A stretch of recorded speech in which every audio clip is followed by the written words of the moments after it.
السلام علیکم ناظرین، میرے ساتھ تشریف رکھتے ہیں جناب جاوید احمد غامدی صاحب۔ جاوید صاحب السلام علیکم۔ وعلیکم السلام۔ جاوید صاحب، علامہ اقبال کا جب نام ذہن میں آتا ہے تو عام طور پر جو ہمارا ذہن جاتا ہے وہ ان کی شاعری اور ان کے شاعرانہ مزاج کی طرف جاتا ہے۔ علامہ اقبال نے نثر میں بھی اتنا ہی کام کیا ہے جتنا کہ شاعری میں کیا ہے؟ اس اتنا کے بارے میں اگر آپ کا نقطہ نظر یہ ہے کہ مقدار کے لحاظ سے تو ایسا تو نہیں ہے۔ ان کا زیادہ کام ظاہر ہے کہ شاعری میں ہے اور اصلاً ان کا تعارف بھی اسی حیثیت سے تھا، لیکن جس طرح عام طور پر آپ سمجھتے ہیں کہ فلاں اور فلاں شاعر ہے، وہ اس طرح کے شاعر نہیں تھے۔ وہ ایک جید عالم ہے، ایک بڑے مفکر ہیں۔ ان کی تاریخ پر، ان کی دین پر، ان کی دین سے متعلق بعض موضوعات پر، ان کی دوسرے مذاہب پر، ان کی فلسفے پر بڑی گہری نظر ہے، اور اس لحاظ سے وہ اپنا نقطہ نظر اپنی شاعری میں بھی بعض اوقات بیان کر دیتے ہیں۔ شاعری کے کچھ حدود ہوتے ہیں، وہ ان حدود میں بیان ہوتا ہے، اور اگر کبھی وہ نثر میں قلم اٹھاتے ہیں تو ظاہر ہے کہ اپنی بات کو زیادہ وضاحت کے ساتھ پیش کر دیتے ہیں۔ ہم یہ بھی سنتے ہیں کہ ڈاکٹر اقبال جو ہیں وہ اسلام کی جو روح ہے، جو اس کی اصل اسپرٹ ہے، اس کو انہوں نے پیش کیا ہے۔ آپ کی کیا رائے ہے اس بارے میں؟ وہ واقعی پورے اسلام کی جو مناسب جو روح ہے اس کو انہوں نے کنوے کیا ہے لوگوں تک، نوجوانوں تک؟ وہ یہی چاہتے ہیں کہ جو اسلام کی روح انہوں نے سمجھی ہے بہترین سے بہترین الفاظ میں پہنچائیں۔ وہ چونکہ بے مثال شاعر ہیں، ان کو زبان پر بڑی گرفت حاصل ہے، ان کی خاص لفظیات ہے، وہ اپنی بات کہنے کا سلیقہ رکھتے ہیں، بہت مؤثر اسلوب میں اپنی بات بیان کر سکتے ہیں، تو اس وجہ سے جو روح انہوں نے سمجھی ہے اس کو وہ بیان کرتے ہیں۔ اس میں آپ کسی موقع کے اوپر کوئی جزوی اختلاف بھی کر سکتے ہیں، لیکن بحثیت مجموعی جو کچھ انہوں نے بیان کیا ہے وہ بہت ایمان افروز ہے۔ ان کی پوری شاعری کا معاملہ یہی ہے۔ اسی طریقے سے اگر وہ نثر میں کوئی گفتگو کر رہے ہوتے ہیں تو وہاں بھی ان کے پیش نظر یہی ہوتا ہے کہ انہوں نے دین کو جیسے سمجھا ہے یا اسلام کو جس زاویے سے وہ دیکھتے ہیں اس کو دوسروں تک پہنچانے کی کوشش کریں۔ تو وہ ایک بڑے مفکر ہیں، اور ایک بڑے مفکر سے آپ اختلاف بھی کر سکتے ہیں، لیکن بحثیت مجموعی جو کچھ بھی انہوں نے بیان کیا ہے اور جو پیغام انہوں نے لوگوں تک پہنچایا ہے وہ ان کے خیال کے مطابق اسلام کی سچی تعبیر ہے۔ اچھا جاوید صاحب، یہ جب ان کا پیغام ہم پڑھتے ہیں تو کہیں کہیں ان کو جو ہے وہ انقلابی سوچ نظر آتی ہے، اقدامی سوچ نظر آتی ہے، کہیں پر وہ مصلحانہ نظر آتے ہیں۔ اس کی کیا وجہ ہے؟ یہ اقبال عملی مزاج کے آدمی نہیں ہیں، یہ انہوں نے خود بھی بیان کر دیا تھا۔ کسی نے ان سے پوچھا تھا کہ آپ نے جو جوش عمل پیدا کیا ہے اور جو انقلابی پیغام دیا ہے اور جس طریقے کی آپ کی شاعری ہے اور جس سے ہمارے جذبات جس سطح پر پہنچ جاتے ہیں، لیکن جب ہم یہ دیکھتے ہیں کہ آپ کا اپنا رویہ کیا ہے تو یہ معلوم ہوتا ہے کہ آپ عملی زندگی سے گریزاں ہیں، اس میں اترنے کے لیے تیار نہیں ہوتے۔ تو انہوں نے اس موقع پر یہ بات واضح کر دی کہ میں ایک مفکر ہوں اور میری اصل شخصیت یہی ہے، میرا کام یہ ہے کہ میں پیغام دوں، جن لوگوں تک وہ پیغام پہنچے ان میں مختلف صلاحیتوں کے لوگ ہوں گے۔ ایسے لوگ بھی ہو سکتے ہیں کہ جو اس پیغام کو سامنے رکھ کر کوئی انقلابی جدوجہد کریں، کوئی تحریک پر پکڑ ڈالیں، لوگوں کو کوئی اس طرح کا پیغام دیں کہ جس کے نتیجے میں وہ منظم ہو کر کسی خاص مقصد کے لیے آمادہ جدوجہد ہو جائیں۔ اس سے قطع نظر اپنے زمانے کے حالات کے لحاظ سے انہوں نے بعض عملی اقدامات بھی کیے۔ مثال کے طور پر وہ مسلم لیگ پنجاب کے صدر رہے، یعنی اس زمانے میں جو مسلمانوں کی ایک تنظیم تھی اور ظاہر ہے کہ وہ عملی جدوجہدی کر رہی تھی، اس میں ایک بڑے منصب پر وہ فائز رہے۔ انہوں نے ایک موقع پر انتخاب بھی لڑا، وہ آپ کی اسمبلی میں بھی گئے اور اس میں بھی اپنا فریضہ ادا کرتے رہے۔ مسلمانوں کی جو سیاسی اس وقت صورتحال تھی اس کی نمائندگی کرنے کے لیے گول میز کانفرنس میں بھی شریک ہوئے۔ بہت سے موقعوں کے اوپر انہوں نے ایسا موقف بھی اختیار کیا جس سے بعض مسلمان دوسرے لیڈروں کو اختلاف تھا۔ مثال کے طور پر سائمن کمیشن کے بارے میں جو ان کا نقطہ نظر تھا وہ مولانا محمد علی جوہر کے نقطہ نظر سے بہت مختلف تھا۔ تو اس لحاظ سے آپ کہہ سکتے ہیں کہ ایک فعال سیاسی زندگی بھی انہوں نے اپنی حد تک بسر کی، لیکن جو ان کے ہاں انقلابی پیغام ہے اس کو موضوع بنا کر انہوں نے کوئی تحریک برپا کی ہو یا نکلے ہوں، ایسا انہوں نے نہیں کیا۔ ایسا تو نہیں کیا، لیکن یہ جیسے نوجوانوں سے جب وہ مخاطب ہوتے ہیں تو ان کو غور و فکر کی، تدبر کی دعوت دیتے ہوئے نظر آتے ہیں، لیکن ایٹ دا سیم ٹائم وہ یہ بھی کہتے ہیں کہ لڑا دے ممولے کو شاہین سے، مومن ہے تو بے تیغ بھی لڑتا ہے سپاہی۔ تو اس طرح کی بات بھی وہ کر رہے ہیں اور نوجوانوں کے ساتھ ہی کر رہے ہیں۔ یہ وہ شاعر ہے، بنیادی طور پر شاعر وہ اسالیب نہیں اختیار کرتا جو اسالیب ایک نثر نگار اختیار کرتا ہے۔ یا کوئی دین کی شرح و وضاحت کرنے والا یا فلسفہ تاریخ پر بات کرنے والا جس طریقے کی زبان استعمال کرتا ہے، ایک شاعر کی حیثیت سے وہ مبالغے کے طریقے بھی اختیار کرتے ہیں، تشبیہات بھی مستعار لیتے ہیں، وہ بہت سی ایسی چیزوں کو بیان کرتے ہیں کہ جس میں جذبات کو برانگیختہ کرنا مقصود ہوتا ہے، اور یہ ایک شاعر کے سامنے ایک مدعا ہوا کرتا ہے۔ تو اس وجہ سے ان چیزوں کو اس طرح نہیں لینا چاہیے، یعنی لڑا دے ممولے کو شہباز سے جب یہ بات وہ کہتے ہیں تو اس کا یہ مطلب نہیں ہے کہ آپ کو کوئی تیاری نہیں کرنی چاہیے، اس کا مطلب یہ ہوتا ہے کہ آپ اگر کمزور بھی ہیں تو آپ کو ہمت نہیں ہارنی چاہیے، آپ کو حوصلہ کر کے اٹھنا چاہیے۔ استعداد پر، تیاری پر انہوں نے خود بہت سی باتیں کہی ہیں، اور مومن ہے تو بے تیغ بھی لڑتا ہے سپاہی، اس کے یہ معنی نہیں ہے کہ آپ ہاتھ سے تلوار چھوڑ دیں اور اس کے بعد لڑنے کے لیے نکل کھڑے ہوں۔ مطلب یہ ہے کہ اگر آپ کے اندر ایمان ہے اور آپ سچا یقین رکھتے ہیں اپنے مقصد پر، تو پھر ہتھیار اور اس طرح کی چیزیں یہ ثانوی ہو جاتی ہیں۔ شاعر کا پیغام سمجھنا چاہیے۔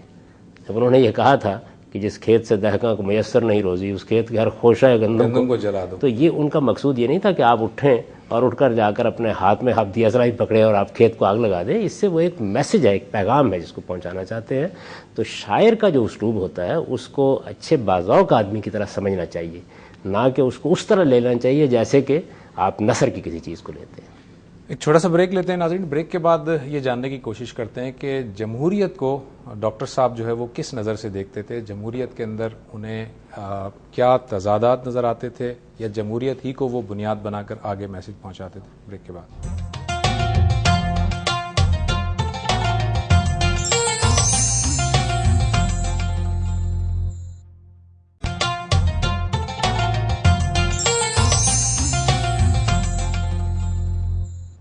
ویلکم بیک ناظرین۔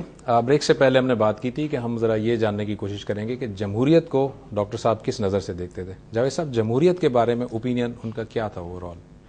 میرا اپنا ذاتی نقطہ نظر ہے کہ جس طرح ہمارے قدیم فلسفی جمہوریت پر کبھی مطمئن نہیں ہو سکے پوری طرح، یعنی اس میں اندیشہ ہوتا ہے نا اس بات کا کہ ایسے لوگ حکمران ہو جائیں گے یا ان کے ہاتھ میں نظم و نسق آ جائے گا کہ جو بہت عاقل نہیں ہوں گے، دانشور نہیں ہوں گے، حکیم نہیں ہوں گے۔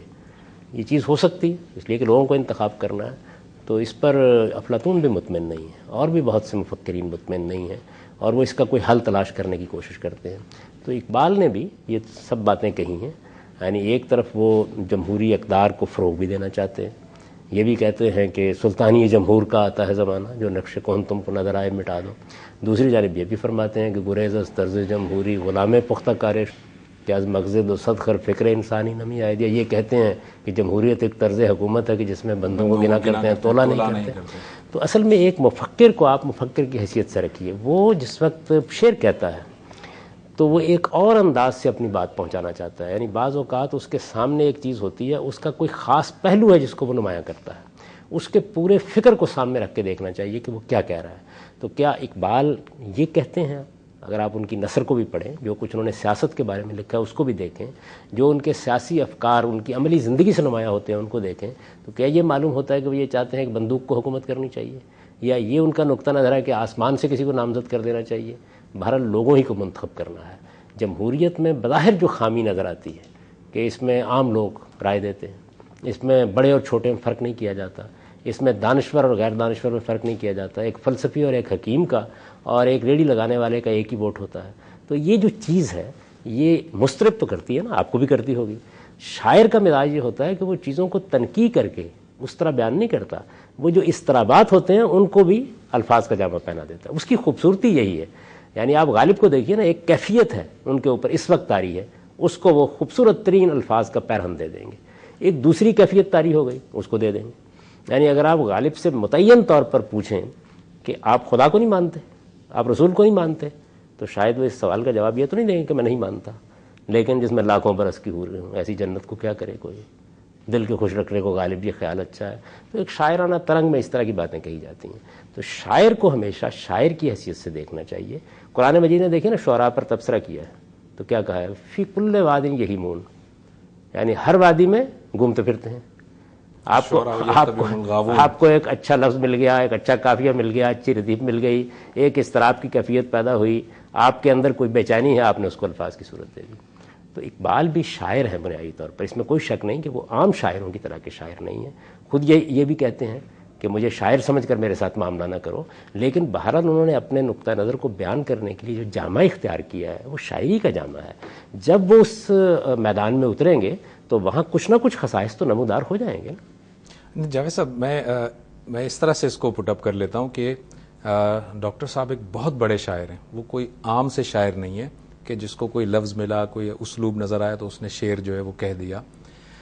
ان کی اگر ہم نثر اور نظم دونوں کو اگر الگ الگ دیکھیں تو عام طور پر ان کی نظم سے جو آج کل کے جو اسکالرز ہیں وہ دین کی حمیت اور انقلاب اور اس کے درس لیتے ہیں اور اس کو کوٹ کرتے ہیں جگہ جگہ، قرآن کی ایک آیت پڑھتے ہیں، کہتے ہیں اقبال نے یہ فرمایا اور پھر یہ، اور نثر کو دیکھیں تو وہ بالکل اپوزٹ نظر آتی ہے، اگر ایگزیکٹلی اپوزٹ نہیں ہے تو کم از کم کسی حد تک اس سے ڈائیورٹ نظر آتی ہے۔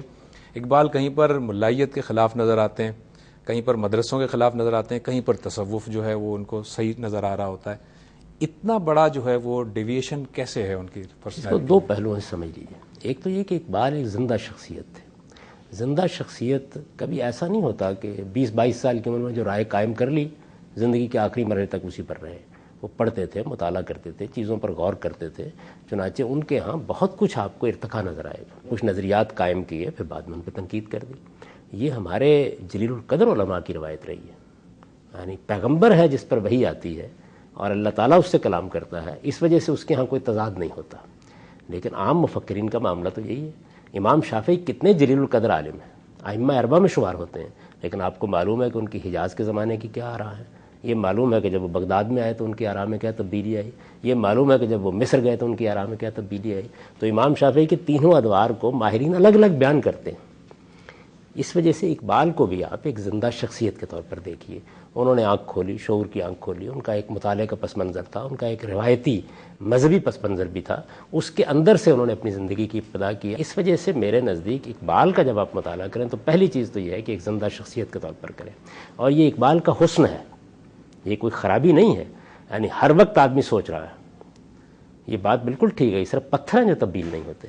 انسان تو سوچے گا، غور کرے گا، ایک چیز کے بارے میں آج ایک رائے قائم کرے گا، اس پہ تنقید کرے گا، پھر اس کے بعد آپ کو بتائے گا۔ اس سے وہ آپ کو بھی دعوت دے رہا ہوتا ہے کہ آپ بھی سوچیے، آپ بھی غور کیجیے، آپ بھی چیزوں کو دیکھیے۔ ایک پہلو یہ۔ دوسری چیز یہ ہے کہ شاعری کیا ہے؟ شاعری اصل میں شدت احساس کا جمالیاتی اظہار ہے۔ انسانی شخصیت کے دو پہلو ہیں، فکری پہلو اور احساس کا پہلو۔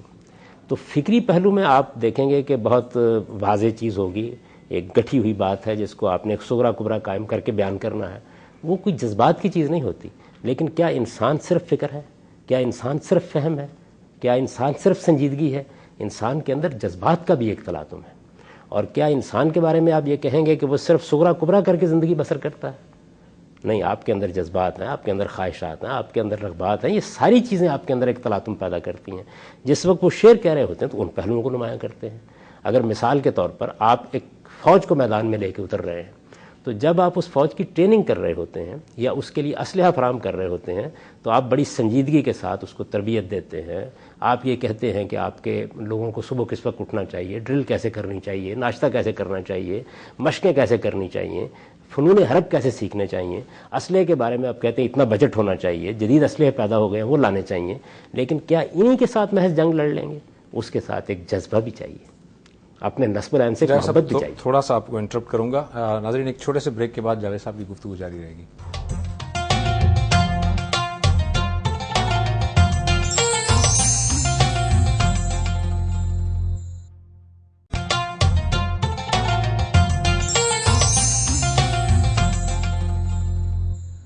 ویلکم بیک ناظرین۔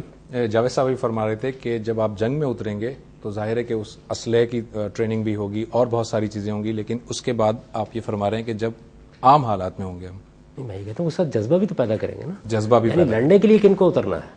آپ نے ٹریننگ بھی بہت اچھی دے لی، آپ نے اسلحہ بھی بہت اچھا فراہم کر دیا، یہاں تو آپ کو سنجیدگی کے ساتھ یہ سب کچھ فراہم کرنا ہے، تربیت دینی ہے۔ لیکن انسان ہے جنہوں نے میدان میں اترنا ہے، تو ان انسانوں کے اندر جب تک وطن کی محبت کا جذبہ نہیں ہوگا، خدا کے دین کی محبت کا جذبہ نہیں ہوگا، اس وقت تک وہ اپنی جان دینے کے لیے کیسے تیار ہوں گے؟ اب جذبہ پیدا کرنے کے لیے جو گفتگو آپ کو کرنی ہے وہ گفتگو وہ نہیں ہوگی جو ٹریننگ کے میدان میں ایک ڈرل ماسٹر کر رہا ہے، یا جو اسلحے پر گفتگو کرتے ہوئے ایک میز پر بیٹھ کے کی جا رہی ہوتی ہے۔ تو اقبال کی شخصیت ایک بڑی جامع شخصیت ہے. ایک جانب وہ ایک بڑے مفکر ہیں، لہٰذا وہ اپنی فکری چیزوں کو مرتب کر کے پیش کرتے ہیں. ان کے لیے ان کی نثر کی طرف رجوع کرنا چاہیے، وہ وہیں پیش ہوتی ہیں. ان کے خطوط میں آپ کو چیزیں ملیں گی، ان کے مضامین میں ملیں گی، اور بالخصوص ان کی ریکنسٹرکشن تھاٹ ان اسلام میں ملیں گی. ان سب چیزوں میں سے آپ کسی چیز سے اختلاف کر سکتے ہیں، کسی سے اتفاق کر سکتے ہیں. میں بھی بہت سی چیزوں سے اختلاف کرتا ہوں، وہ ان کا فکری پہلو ہے. دوسری چیز یہ ہے کہ ان کے پاس ایک میسج ہے، ایک پیغام ہے جس کو وہ آپ کے دل میں اتارنا چاہتے ہیں. وہ آپ کے جذبات کو بھی بیدار کرنا چاہتے ہیں. وہ آپ کے اندر اپنے مقصد کی ایک لگن بھی پیدا کرنا چاہتے ہیں، عشق کی ایک کیفیت بھی پیدا کرنا چاہتے ہیں. اس کو پیدا کرنے کے لیے کیا وہ زبان اختیار کریں گے جو فلسفے کی کتاب لکھتے ہوئے اختیار کی جاتی ہے، یا جو مثال کے طور پر نماز کے احکام بیان کرتے ہوئے اختیار کی جاتی ہے؟ اس کے لیے ایک دوسری زبان چاہیے، دوسرا اسلوب چاہیے.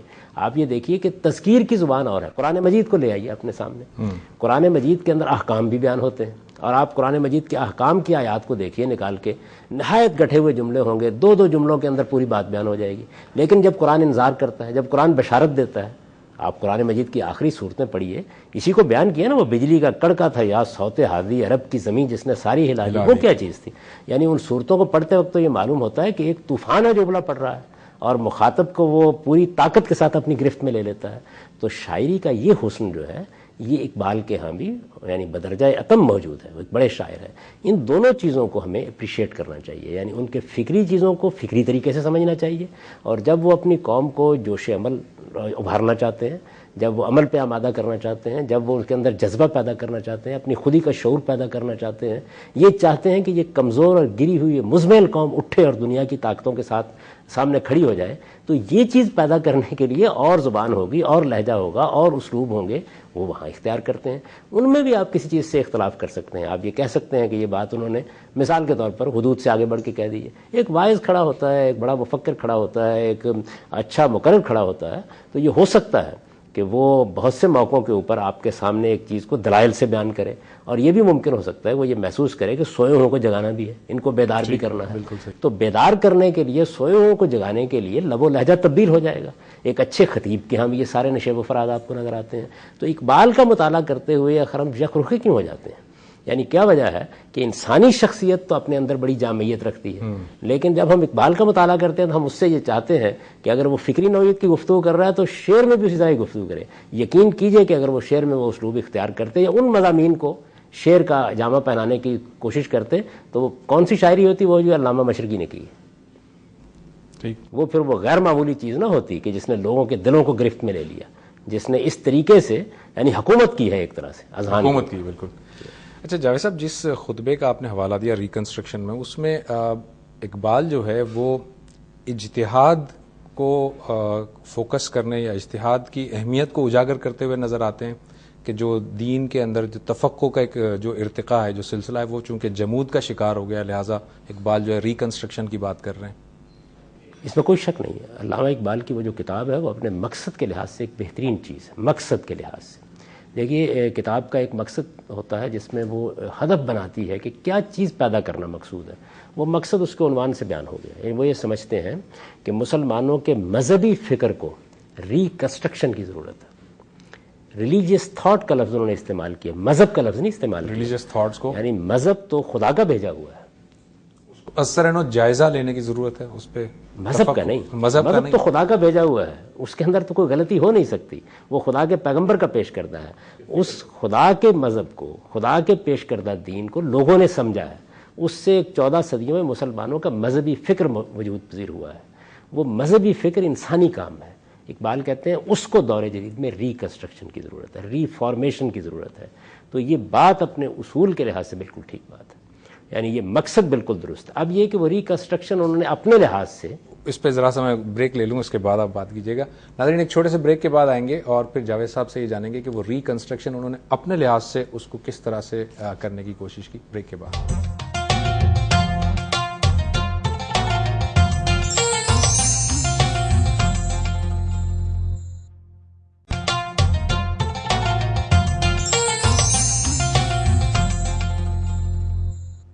ویلکم بیک ناظرین.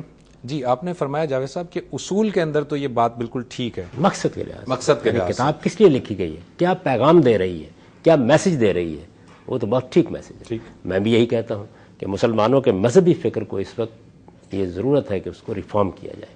اس میں آپ کو تعبیر کے لحاظ سے فرق نظر آئیں گے، اسلوب کے لحاظ سے فرق نظر آئیں گے، بنیادی مقدمات کے لحاظ سے فرق نظر آئیں گے۔ یہ سارا جتنا بھی مذہبی فکر ہے ہر دور میں اس کا جائزہ لینے کی ضرورت ہوتی ہے۔ اقبال یہ محسوس کرتے تھے کہ دنیا نے ایک بڑی کروٹ لی ہے، یعنی جو مغرب میں انقلاب برپا ہوا ہے، یعنی پہلے مرحلے میں وہاں بھی ریفارمیشن ہوئی، عیسائی فکر میں بھی ریفارمیشن ہوئی، یعنی جو کچھ پاپائیت کے ذریعے سے عیسائی فکر کا ایک نظام بن چکا تھا، مسیحی جو علم کلام تھا اس کو ریفارم کیا، ریاست اور چرچ پھر اس کے بعد الگ الگ ہوئے، پھر اس کے بعد آپ یہ جانتے ہیں کہ وہاں پر ایک سائنٹیفک ریولیوشن ہوا، یعنی وہ اس نے فکر پر اثرات ڈالے، سوچنے کا اسلوب بدل ڈالا، پھر یہ ایک رینائسنس ہوا، یعنی علوم کا احیاء کیا گیا۔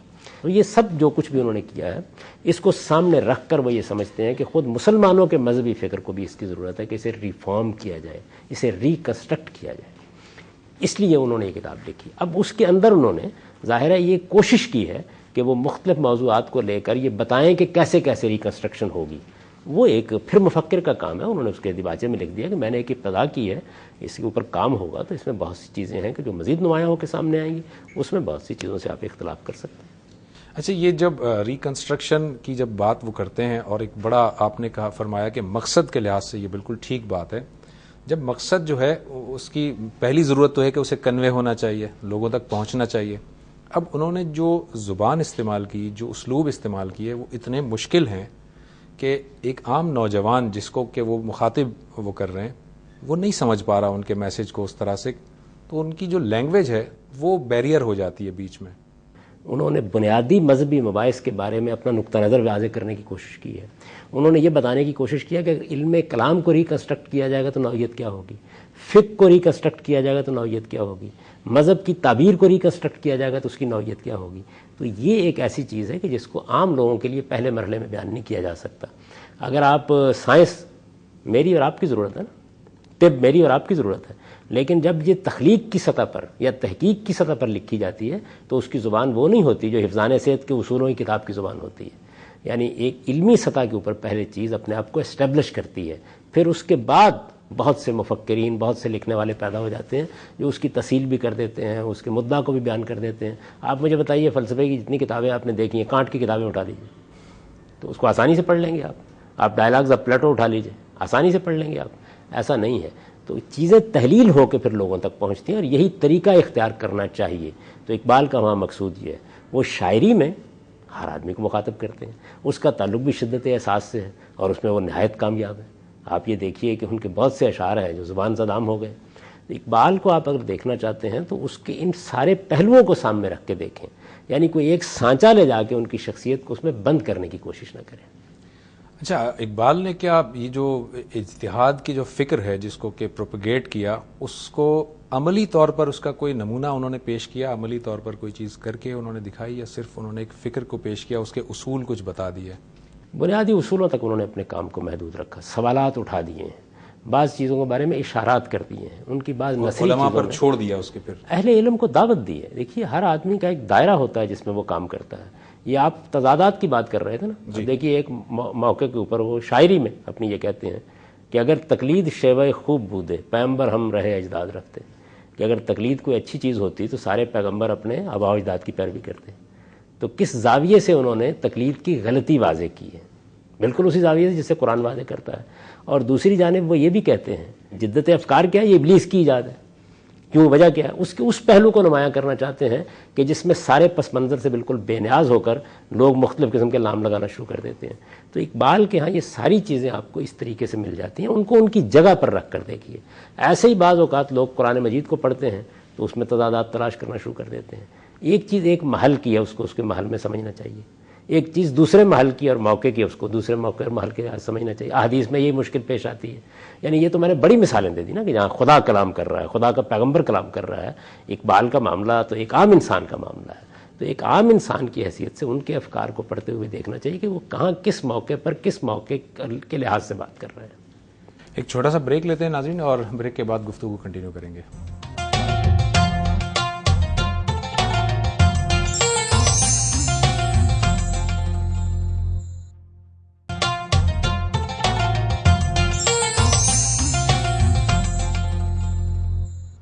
ویلکم بیک ناظرین۔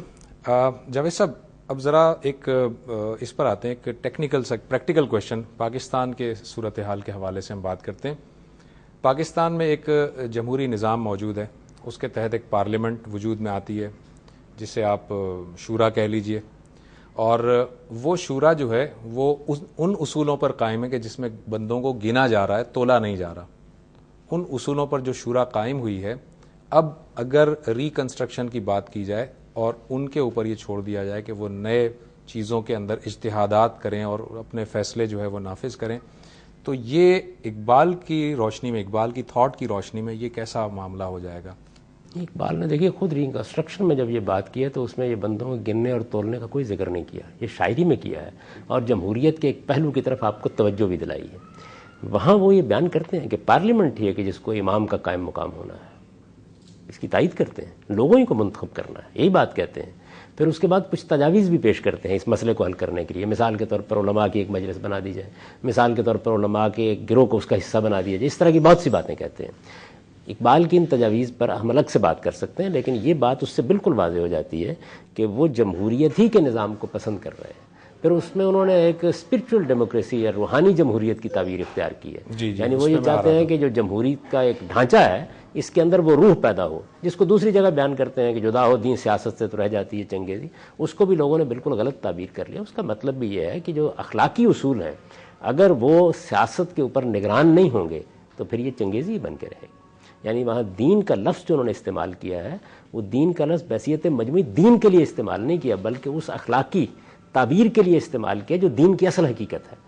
یعنی دین کیا کہتا ہے؟ دین آپ کو یہ کہے گا کہ آپ جو کچھ بھی کر رہے ہیں اس کے اندر اخلاقی اصولوں کی حکومت قائم رہنی چاہیے۔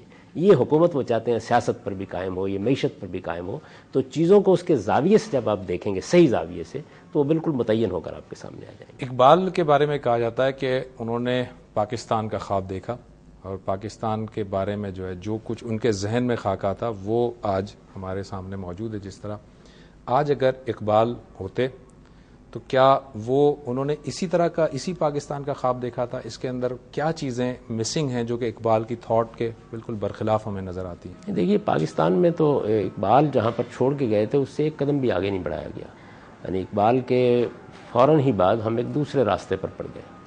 ہمارے ہاں جو قدیم مذہبی تعبیر تھی اسی کی روشنی میں پاکستان کی سیاست میں بھی بہت سے اقدامات ہوئے۔ وہ اقدامات ریاست کی سطح پر بھی ہوئے، وہ پارلیمنٹ کی سطح پر بھی ہوئے، اور اسی کے تحت بعض تحریکیں اٹھیں، اور پھر ایک کشمکش بھی اسی کی بنیاد پر پیدا ہوئی۔ اس کے تحت بہت سے اقدامات ہم نے کیے، وہ اقدامات بھی اب ہماری تاریخ کا حصہ بن چکے ہیں۔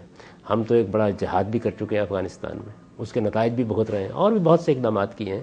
ان میں سے شاید ہی کوئی چیز ہو کہ جس میں اقبال کی اصل روح کو یا اس کے فکر کو پیش نظر رکھا گیا ہو۔